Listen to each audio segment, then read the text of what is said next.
한 중년 부인이 이혼하겠다고 변호사를 찾아와서 상담을 합니다. 그래, 이혼 사유가 뭡니까? 우리 부부는 아주 화창한 봄날 야외에서 많은 사람들의 축복 속에 결혼했어요. 꽃이 피고 새가 우짖으면서 참으로 황홀한 그 봄날 아름다운 분위기에서 결혼했지요. 부인, 그런데 이혼하려고 하는 이유가 뭡니까? 그때 우리는 5개월 만에 딸아이를 낳았지요. 그 딸아이는 얼마나 저를 닮아 예쁘고 사랑스러운지 몰랐어요. 부인, 이혼하는 사유가 뭐냐고요? 그 아이는 그처럼 똑똑하고 그처럼 총명해서 모든 사람들부터 기대를 받았지요. 부인, 제 말 안 들립니까? 이혼하는 사유가 뭐냐고요? 참, 그건요, 우리 남편과 너무나 말이 안 통해요 라고 얘기하더랍니다. 역시 말이 안 통할 만하게 돼 있죠. 여러분, 지금 세상이 복잡하고 힘들고 불편한 가장 큰 이유가 뭐라고 생각하십니까? 많은 이들은 소통의 부재라고들 얘기합니다. 정치권의 소통의 부재, 또 계층 간의 소통의 부재, 가족 간의 소통의 부재, 이웃 간의 소통의 부재, 서로 통하지 않는 것이 이 사회를 가장 힘들게 하고 어렵게 하는 일이라고들 이렇게 많은 사람들은 지적하고 있습니다. 그래서인지 조선시대 명의였던 허준 선생은 통하면 불통하고 불통하면 통한다고 이렇게 말한 바가 있습니다. 여러분, 저 글자를 보면 앞에 있는 통자는 통할 통자고 또 뒤에 있는 통자는 아플 통자입니다. 서로 소통하면 아프지 않고 서로 소통이 이루어지지 않으면 아프게 된다는 말입니다. 이건 의사로서 우리들의 혈, 또 기, 이런 것이 잘 소통한 몸이 건강하고 아프지 않지만 어딘가 막힌 데가 있어 이거 소통이 이루어지지 않으면 몸도 금방 병들고 아프게 된다는 얘기입니다. 그런데 이건 몸의 문제만이 아니라 우주의 이치가 다 그렇습니다. 하늘과 땅이 소통하지 않을 때 이 땅에 환란이 있고 재앙이 있습니다. 사람과 사람 사이에, 나라와 나라 사이에 서로 소통이 이루어지지 않을 때 전쟁이 있고 여러 가지 많은 다툼이 있습니다. 가족 간의 소통이 이루어지지 않을 때 그 가정에 불화가 있고 때로는 가정이 깨어지는 이런 비극까지도 일어나게 됩니다. 어느 금슬 좋은 부부가 있었습니다. 50년간 같이 살면서 이제 해로한 끝에 이제 그 금혼식을 맞았습니다. 많은 사람 초청해서 제법 성대한 잔치까지도 열었습니다. 손님들 모두 다 돌아간 다음에 저녁 때가 되어서 이제 피곤한 몸에 따로 밥을 하는 것도 그렇고 해서 빵 한 조각을 가지고 서로 나누어 먹으면서 저녁으로 때웁니다. 이때 남편이 빵을 잘라가지고 끝들이 부분, 딱딱하고 단단한 부분을 아내한테 주면서 이거 당신 먹으라고 내어줍니다. 근데 갑자기 아내가 아주 표정이 달라지더니 그렇게 얘기를 한 겁니다. 여보, 당신 평생 그래 왔어. 늘 당신은 가운데 부드럽고 한가운데 있는 이제 빵은 당신이 먹고 나한테는 늘 끝에 딱딱한 부분은 나한테 좋았어. 오늘 같은 날도 당신 그러시오 하고 이렇게 섭섭한 속내를 비치는 겁니다. 남편이 깜짝 놀라면서 하는 말이, 여보 그랬어? 그럼 나한테 좀 진작 좀 얘기해 주지 그랬어. 나는 늘 바삭거리고 늘 이제 단단한 부분이 늘 맛있고 이걸 좋았는데 난 당신 생각해서 이걸 당신한테 준 거요. 나는 당신을 위한다고 위했는데 당신이 그렇게 생각했단 말이오 라고 이렇게 남편들의 섭섭한 속내를 드러냅니다. 서로 통하지 않다 보면 상대방을 위한다는 것도 때로는 부담이 되고 때로는 짐이 되고 때로는 속박이 되는 경우도 있습니다. 소통한다는 것은 이처럼 참으로 대단히 중요한 의미를 가지고 있습니다. 오늘 성경 말씀에 보면 저 가이사랴에 유다의 그 해안 지역 지중해 연안에 있는 도시인 행정적인 수도인 가이사랴에 이제 거기에 살고 있던 백부장 고넬료 이야기가 소개됩니다. 이 고넬료는 당시 로마가 이스라엘 지배하고 있었기 때문에 그때 그곳에 주둔해 있던 점령군의 지휘관이었습니다. 당시 그곳에는 5개의 부대가 파견되어 있었는데 그중에 1개 부대만 그 이탈리아 반도 출신의 로마 정규군이고 나머지는 토인들, 용병들로 구성된 이런 부대였습니다. 그중에 최정예 부대, 그리고 그는 이제 로마의 이제 귀족 집안의 이런 그 출신으로 이렇게 알려져 있습니다. 어쩌면 주전 82년 10,000명이나 되는 노예를 석방시켰는 유명한 플라비우스 코넬리우스 슐라의 그 장군 후예로 이렇게 알려지기도 한 인물입니다. 그곳에 6,000명으로 이루어진 한 개 군단이 있는데 그 군단은 600명씩의 이런 부대로 돼 있고 이런 10개의 부대가 이루어져서 이제 한 군단을 이루고 그 또 600명 안에는 100명 단위의 이런 또 이제 부대가 있었습니다. 그 가운데 지휘관으로 이 고넬료가 그곳에 이제 주둔해 있었던 것입니다. 근데 오늘 본문 2절 말씀 보면 그가 경건하여 온 집안과 더불어 하나님을 경외하며 백성을 많이 구제하고 하나님께 항상 기도했다고 이렇게 소개하고 있습니다. 백부장이라면 뭐 대단치 않을 것 같지만 그 당시 점령군, 그것도 더구나 로마의 귀족 출신이라면 상당한 권력을 가지고 있었고 백성들 가운데 크게 그는 이제 군림할 수 있었던 이런 입장이었습니다. 그럼에도 불구하고 그는 인종적인 어떤 차별과 민족적인 어떤 이제 멸시가 없이 그는 피정복민의 종교인 이스라엘 사람을 섬기는 여호와 하나님을 섬기는 이런 믿음을 가지고 있었던 걸 보면 그는 참으로 이제 열린 마음을 가지고 있었고 그리고 건강한 영성을 그는 소유하고 있었던 걸 볼 수가 있습니다. 특별히 오늘 본문에 보면 그를 향해 경건했다고 말하고 있습니다. 이 경건이란 말은 그 창조주 하나님, 절대자 신 앞에서 인간이 갖게 되는 종합적인 어떤 그 자세를 뜻하는 말로서 이건 겸손함으로 또 두렵고 떨림으로 그리고 삶과 매사의 모든 걸 신중함으로 나타내는 이런 그 신앙적인 태도를 나타내는 것입니다. 그러면 그 고넬료 가정은 어떤 경건이 있었는가? 먼저는 하나님을 경외했다고 이렇게 표현하고 있습니다. 온 집안과 더불어 하나님을 경외했다. 이 경외란 말은 하나님을 두렵고 떨림으로 하나님을 섬기는 이런 자세로서 이제 그는 지금 로마에서 살고 있던 사람이 지금 멀리 객지인 팔레스타인에 와 있습니다. 대체로 사람들 보면 자기의 어떤 고향이나 자기의 어떤 주변에 아는 사람 있는 곳에는 제법 체면이나 또 자기 어떤 인간의 어떤 격식도 따지다가도 막상 전혀 모르는 사람들 앞에서는 어떤 체면불수하고 자기 혈기, 자기 어떤 본성이 드러나가지고 무례하게 행하는 경우가 많은데 이 사람 멀리 고향을 떠나서 지금 객지에 와 있음에도 불구하고 그는 이제 하나님 앞에 경건했다, 경외했다, 하나님을 경외했다고 이렇게 말씀하고 있습니다.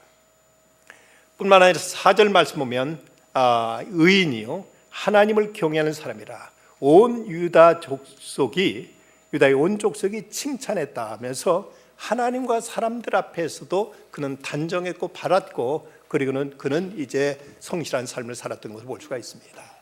그의 경외는 하나님을 향한 경외는 어떻게 나타나는가 하면 먼저는 늘 하나님께 기도하는 생활을 했습니다. 2절 말씀 항상 기도했다고 했고 3절에 보면 제9시쯤 되어 환상을 보았다고 한 걸 보면 그 당시 경건한 유대인들은 하루에 3차례 오전 9시, 낮 12시, 오후 3시 이렇게 3번을 시간을 정해놓고 규칙적으로 기도하는 습관이 있었는데 지금 이 고넬료는 군인의 입장으로서 부대에 매여 있는 입장임에도 불구하고 그는 경건하게 시간을 정해놓고 오후 4분 꼬박꼬박 하나님 앞에 기도했던 것을 볼 수가 있습니다. 우리가 규칙적인 식사를 통해 우리들의 육체의 건강이 유지되는 것처럼 우리들의 영성을 위해서도 규칙적인 기도는 필수적입니다. 그리고 그의 기도가 습관적이거나 타성적인 형식적인 기도가 아니었다는 것을 알 수 있는 것은 그가 그 기도 중에 천사를 볼 환상을 볼 만큼 그는 기도의 신비 속으로 들어가 있었던 것도 우리 여기서 볼 수가 있습니다. 우리의 기도라는 것, 이건 큰 부상을 입은 다음에 부르는 앰뷸런스가 아닙니다. 어렵고 궁한 일이 생겼을 때 그때나 하나님께 도움을 요청하는 이런 119가 아니란 사실입니다. 기도는 늘 하나님과 교제요, 대화요, 사랑의 고백이요, 하나님과 친밀한 관계를 맺어주는 끈입니다. 리처드 포스터는 이런 이 시대의 기도의 문제를 이렇게 지적하고 있습니다.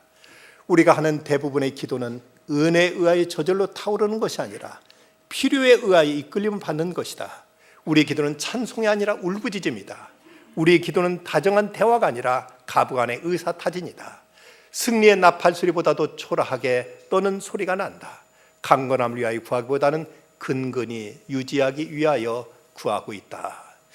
이런 우리들의 기도가 형식적이고 타성적일 뿐만 아니라 어렵고 힘들 때나 하나님을 자꾸 부르는 이런 간청으로 이제 끝나버리는 경우가 많지만 이 고넬료는 지금 점령군이 지휘관으로서 거기서 별다른 문제 없었음에도 불구하고 매일 규칙적으로 하나님께 기도하는 삶을 살았습니다. 뿐만 아니라 그는 하나님 말씀에 즉각 순종하는 이런 경건도 보이고 있습니다. 지금 5절 6절 말씀 보면 내가 지금 사람들을 요바에 보내어 베드로 하는 시몬을 청하라. 그는 무두장이 시몬의 집에 유숙하니 그 집은 해변에 있다는 그 천사의 계시를 받습니다. 저 요바에 살고 있는 베드로를 청해다가 그로부터 말씀을 들으라는 것입니다. 그때가 바로 제9시 오후 3시에 기도하고 있었는데 요바에서 가이사랴까지는 약 50km로서 장적으로 하루 종일 가야 될 거리입니다.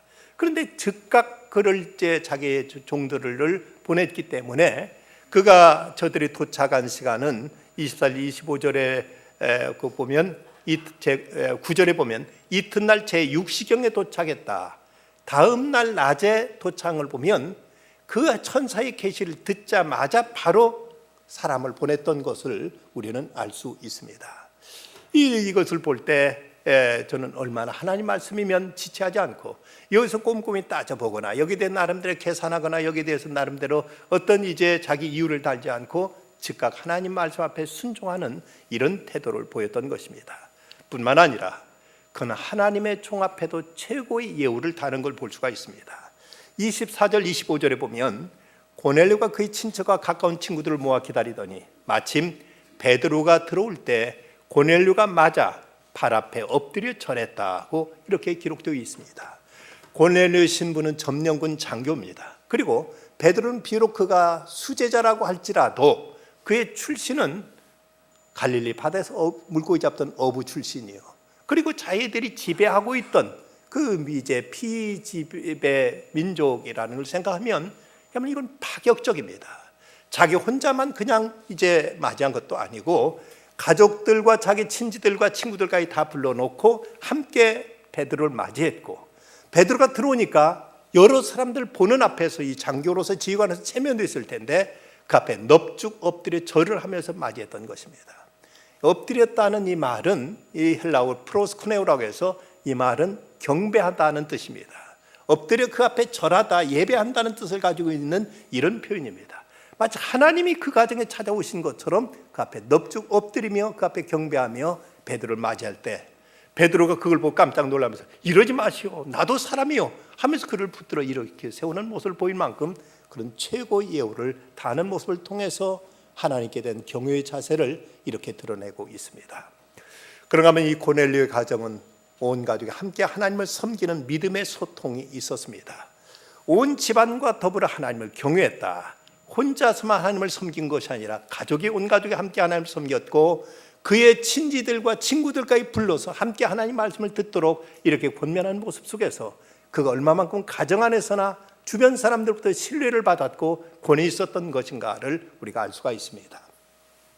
24절 말씀 다시 보면 이튿날 가이사랴에 들어가니 고넬료가 그의 친척과 가까운 친구들을 모아 기다렸다고 기록하고 있습니다. 자기 집에 청해놓고는 온 집안 사람들 그리고 친지들 그리고 친구들까지 모아놓고 함께 베드로를 기다리며 그 앞에서 말씀을 듣는 것입니다. 간혹 교우 가정들을 신방해 보면 어떤 가정에서는 찾아가 예배 드릴 때 온 가족 불러서 함께 예배 드리는 가정이 있는가 하면 또 어떤 가족들이 분명 이 집 안에 있는데 이런저런 이유로 함께 예배 드리지 않고 따로 어떤 행동하는 모습들을 보이게 됩니다. 어떤 경우는 부모가 이리 와서 같이 예배 드리자 해도 나가야 돼요, 뭐 해야 돼요 하고 이런저런 변명과 핑계를 대면서 함께 예배에 참여하지 않는 모습을 보면 그 가정의 신앙 여부를 떠나서 가장이나 부모의 말에 대해서 자녀들이 썩 그렇게 순종하지 않는 모습을 보면서 신앙 차원을 떠나서 가정의 어떤 모습을 보는 듯 싶어서 때로는 민망할 때도 없지 않아 있습니다. 8남매의 자녀를 둔 가정이 있습니다. 하나님 믿는 백성 기도를 하루를 시작한다면서 매일 새벽이면 8명의 자녀 다 깨워가지고 가정 예배를 드리고 그리고 나서 부부는 또 교회로 새벽 기도회를 나갑니다. 어느 추운 겨울 이 아버지가 새벽 기도 나가시다가 금세 돌아오십니다. 왜 그런가 했더니 빙판에 미끄러져서 강물에 빠져가지고 온몸이 다 물에 젖어서 추운 날씨에 옷에 고드름이 생길 만큼 이렇게 추운 날씨에 들어오더니 옷 다 갈아입고 또다시 기도를 새벽 기도 나가는 그 모습을 보고 자녀들은 큰 감명을 받습니다. 이 아버지는 새벽마다 나가서 기도하는 그 기도 제목 가운데 하나는 하나님을 믿는 백성은 기도를 하루를 시작해야 된다 하면서 어찌하든지 8명의 자녀들이 다 하나님을 섬기는 후손들로서 장로로서 권사로서 다 하나님 앞에 중직으로 하나님을 섬기는 자식들 되게 해주십시오 하고 이렇게 기도하기를 쉬지 않아 왔습니다. 그런 부모의 간절한 기도 때문이었는지 18남매 모두가 다 신실한 그리스도인이 돼서 충성스럽게 교회를 섬겼는데 모두가 다 교회에서 장로요 권사가 됐을 뿐만 아니라 그 중에 한 명은 법무부 장관이 됐고 또 한 명은 14대 15대 국회의원이 됐습니다. 한 명은 미션스쿨 교장이 됐고 2명은 탄탄한 기업의 회장이 됐습니다. 이 가족 이야기는 법무부 장관을 지냈던 김승규 장로와 14대 15대 국회의원을 지내고 국가조찬기도회 부회장을 역임했던 김명규 장로님의 가족 이야기입니다. 이들 8남매가 가장 소중한 것은 부모님으로부터 항상 큰 비전을 갖고 겸손한 마음으로 봉사하는 신앙인이 되라. 남에게 유익을 주고 선을 베푸는 꿀벌 같은 인간이 되고 이웃과 교회와 사회에 덕을 끼치라니 가르침 속에서 자랐기에 저들은 하나님 앞에서나 또 이 사회를 위해서 귀히 쓰임받는 이런 인재들로 자랄 수 있었다는 것입니다. 고넬료의 가정, 그들 가정 안에 신앙 안에서 온 가족이 함께 같은 믿음으로 주님을 섬기는 이런 신앙적인 소통이 있었습니다. 뿐만 아니라 저들은 이웃과의 소통도 있었습니다. 2절 말씀 보면 백성을 많이 구제했다고 이렇게 기록해 있습니다. 점령군 장교로서 외국에 나가서 파견 근무하고 있으면 외국에 나갔을 때 뭔가 한재산 두둑이 이제 미천 마련해 놔야 그걸 가지고 이제 나중에 본국에 돌아가서 남은 여생 노후를 편안하게 살 수 있을 터인데 그는 지금 이 유대 지역에 와서 그곳에서 이제 지관으로서 근무하면서 자기가 할 수 있는 대로 이웃의 어려운 사람들, 가난한 사람들, 궁핍한 사람들을 위해서 자기가 베풀고 나누고 도와주고 저들을 위해서 열심히 구제를 다했다고 이렇게 기록하고 있습니다. 경건이 과연 무엇이라고 여러분 생각하십니까? 흔히 우리가 경건하다 하면은 그 사람이 나쁜 짓 안 하고 죄짓지 않고 그러면서 뭔가 깨끗하고 단정하게 살아가는 모습으로만 생각하기가 쉽습니다. 그런데 야고보서 1장 27절을 보면 참된 경건에서 이렇게 정의를 내리고 있습니다. 하나님 아버지 앞에서 정결하고 더러움이 없는 경건은 곧 고아와 과부를 그 환난 중에서 돌보고 또 자기를 지켜 세속에 물들지 아니하는 그것이니라. 우리는 나쁜 짓만 안 하면 그것이 경건이라고 생각하지만 아닙니다. 성경에 말씀하는 경건은 좋은 일, 착한 일, 어려운 이들을 위해서 도움과 사랑의 손길을 펼치는 것까지 바로 이것까지 경건이라고 성경 말씀하고 있다면 바로 이 고넬료의 경건이 그랬던 것입니다. 늘 하나님 앞에 기도했을 뿐만 아니라 그는 이제 어려운 이웃들을 위해서 항상 아낌없이 베푸는 모습을 통해서 그의 경건의 삶을 실천했습니다. 흑인과 백인 사이 갈등이 그토록 심했던 남아프리카 공화국에서 실제 있었던 일입니다. 그곳은 교회도 흑인 교회, 백인 교회로 나뉘어져 있었는데 그때 흑인들이 모이던 시온 성교회라는 교회에서 어느 해 고난 주간에 이제 성찬식을 하기 전에 세족식을 이제 하게 됐습니다. 그런데 그때 그 교회에 올리버라는 이름을 가진 대법원장이 그 교회를 이제 찾아옵니다. 찾아와서는 세족식하는 그 앞에 와서 거기에 이제 마르다라 불려지는 한 흑인 여자를 지명해서 불러내더니 그 앞에 무릎을 꿇고 그의 발을 씻어주는 것입니다. 사람들 모두 다 깜짝 놀랍니다. 백인, 그것도 귀족이고 고관인 이제 이 올리버 대법원장이 어떻게 흑인의 발을 씻을 수 있느냐는 것입니다. 그때 그는 조용히 이런 대답을 했다고 합니다. 이 사람은 내 집에서 노예로 있던 사람입니다. 한평생 우리 집 아이들의 발을 수백 번 씻겨주었지요. 그걸 내가 늘 보면서 마음이 괴로웠는데 오늘 내가 이 거룩한 날 우리 집 아이들을 씻어준 바로 이 사람 내가 그 발을 씻어줘야만 내 마음 편할 것 같습니다. 오늘 내가 그 발을 한 번 씻겼는데 무슨 대단한 일이라고 이것을 특별하게 생각할 것이 뭐가 있습니까? 라고 말했다고 합니다. 이 대법원장은 이것이 문제에 대해서 파면당했습니다. 그러나 오히려 하나님께 감사했습니다. 이제야말로 참으로 하나님께 찬양할 자유로운 그리스도인이 되었다고 도리어 기뻐했던 것입니다.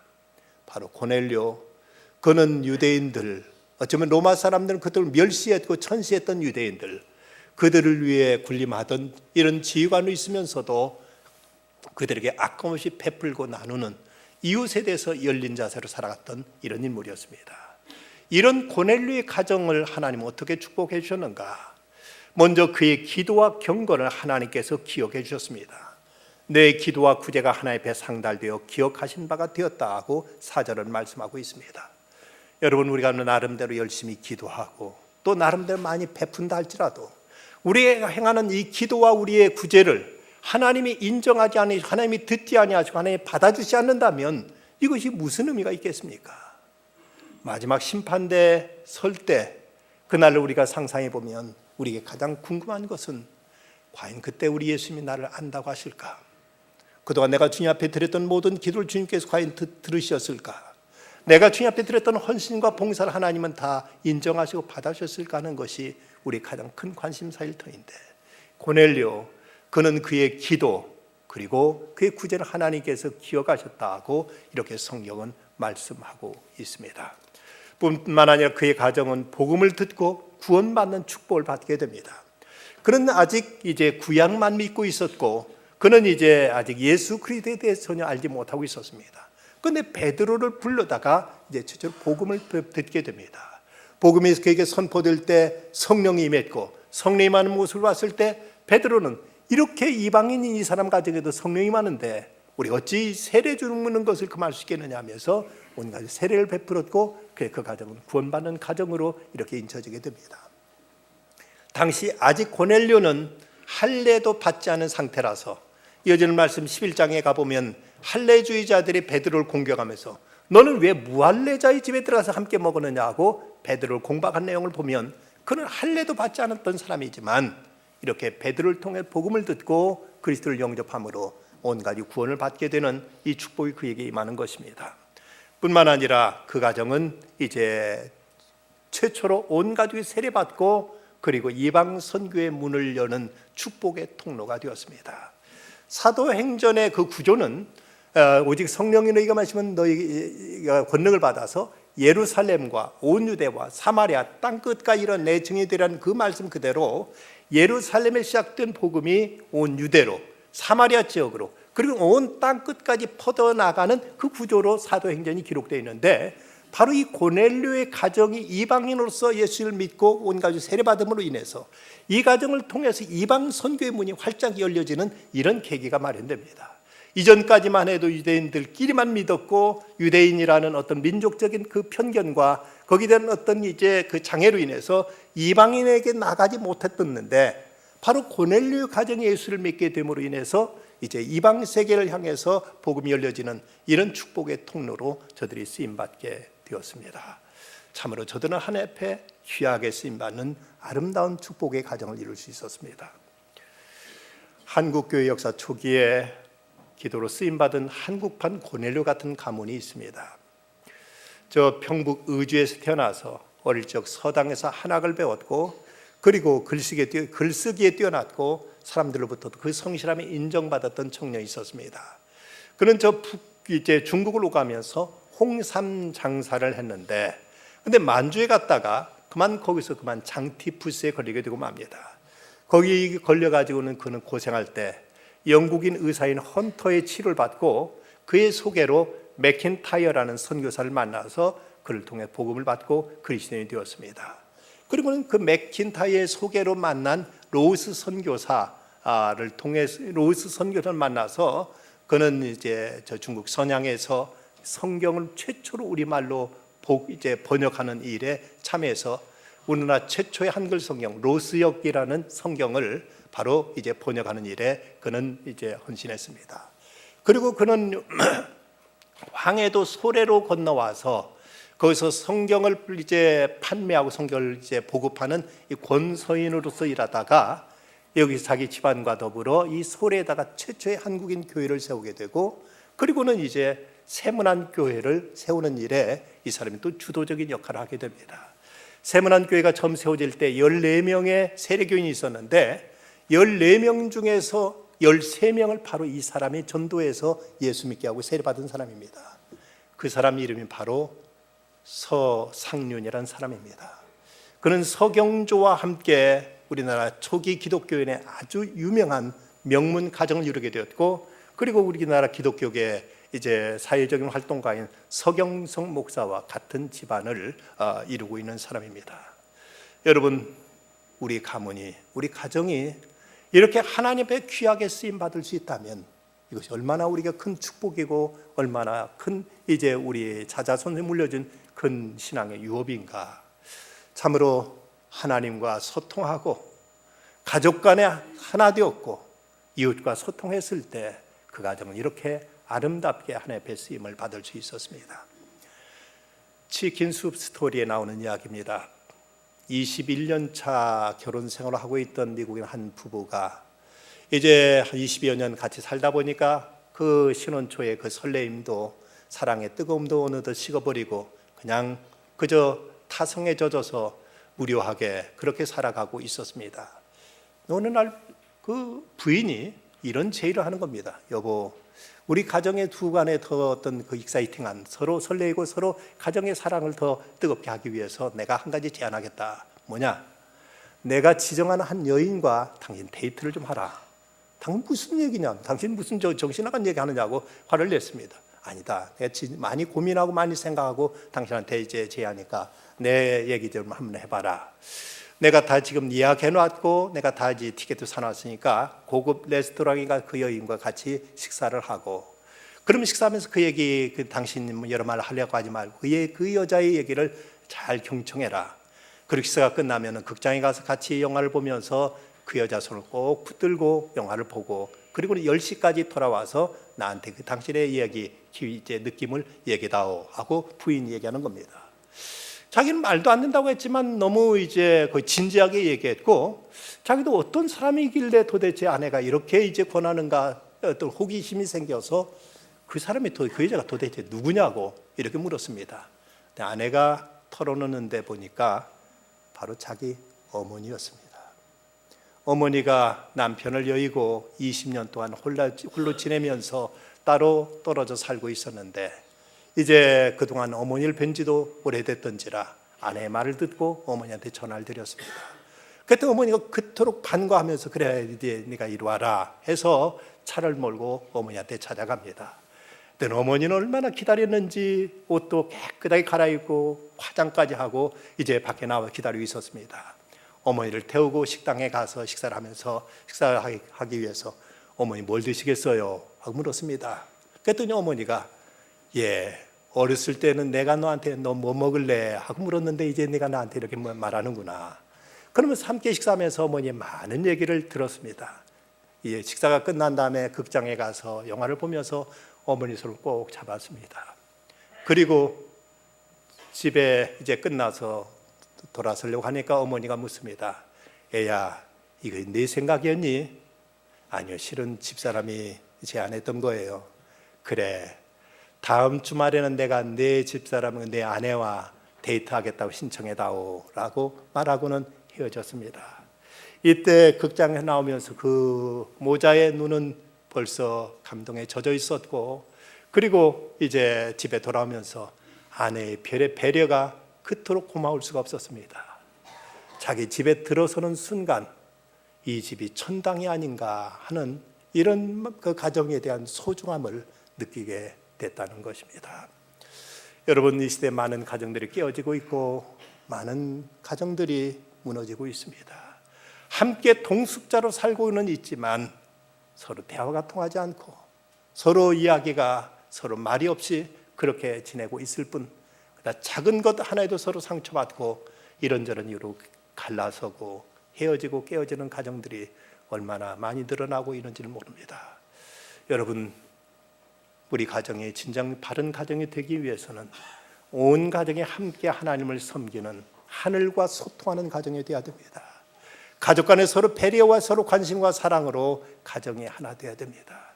그리고 우리 가정이라는 이 울타리 안에만 머물 것이 아니라 이제 이웃을 향해서 가족들이 함께 사랑과 선을 실천할 때, 그럴 때 우리들의 가정이 가장 복되고 아름다운 가정으로 세워질 것입니다.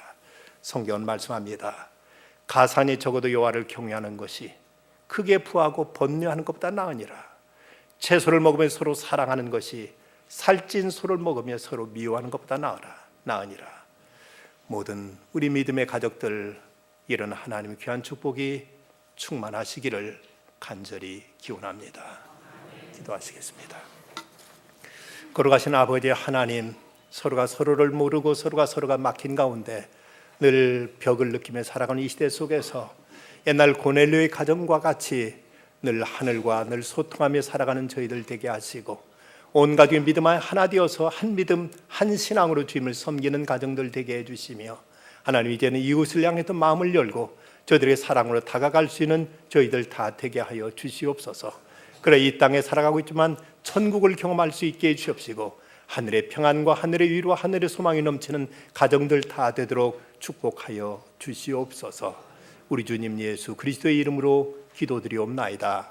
아멘.